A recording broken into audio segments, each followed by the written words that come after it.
at home every day during the week.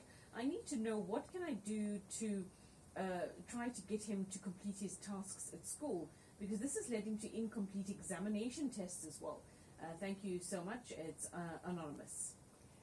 Hi, Anonymous. So once again, we see a decline in academics as the workload has increased. And for me, this is the kind of kiddie that requires a proper medical or developmental review, because I don't know as to whether this is the unraveling of a child that has got ADHD, attention deficit hyperactivity disorder, or is there a specific learning disorder that's now manifesting? Does this child have any sensory impairments that is also obscuring his functionality? And often we find that kiddies can sometimes work really, really well at home, which is a one-on-one situation when they have they're comfortable and they can manipulate the environment whereby the TVs can be switched off. Yet in the classroom environment, there are one of 34 children that the school teacher has to attend to, and we don't have that sort of personalized attention. So I think the differential for me would be attention deficit hyperactivity disorder, a specific learning disorder, but it requires further analysis.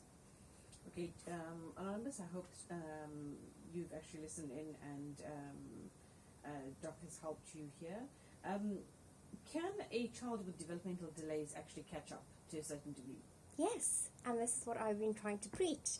For me, it's really, really important about this whole brain neuroplasticity and the kind of intervention that we actually implement. And I think you would have read about early intensive intervention, whereby we think that, you know, the brain has this window period for where it can be remolded, and that is for me the essence and the period in which we've got to put in the most so we can bridge that developmental gap.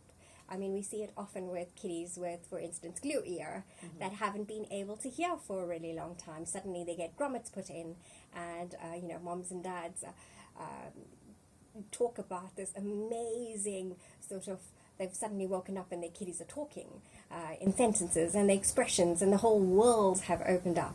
And you know, there's different causes of developmental delays, and that's why I think that it's really, really important to know where, you know, developmental delay is just sort of a symptom. We need to find out what's the basis of it, and how, and thereafter we can actually look at the different modalities of management. Is it a medical intervention that we require?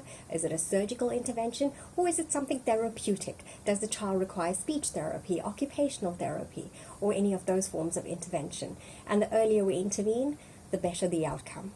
Yeah, Doc was just talking about glue ear and grommets. Would you just like to tell our listeners what grommets are?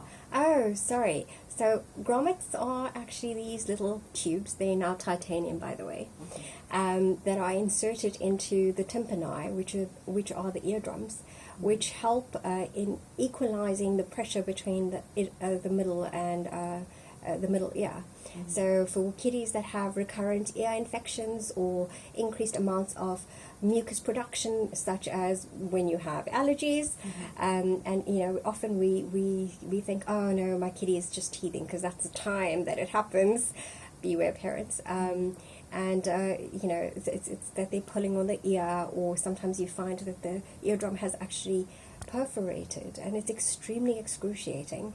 So these grommets are a mode or sort of a tunnel that's inserted by an ENT that helps equalize this pressure and helps maintain functionality of the ear, because remember, ears function by sound wave conduction, and if you have fluid in them, you're not going to have the propagation of sound wave. And for the kiddies that have these glue ears or fluid in the ears or recurrent middle ear infections, sometimes the clue is, apart from the speech delay, the clue is they have fluctuating amount of speech delay. So sometimes they'll speak with lots of words, and then the next week it's gone again. And then also the way in which they speak, it sounds like hello. It's almost underwater, which makes perfect sense. So I want parents to be very, very aware of the kind of things that impact on development. And it's not always the worst. It can be at times reversible, but please seek proper advice. And as soon as possible. Most definitely.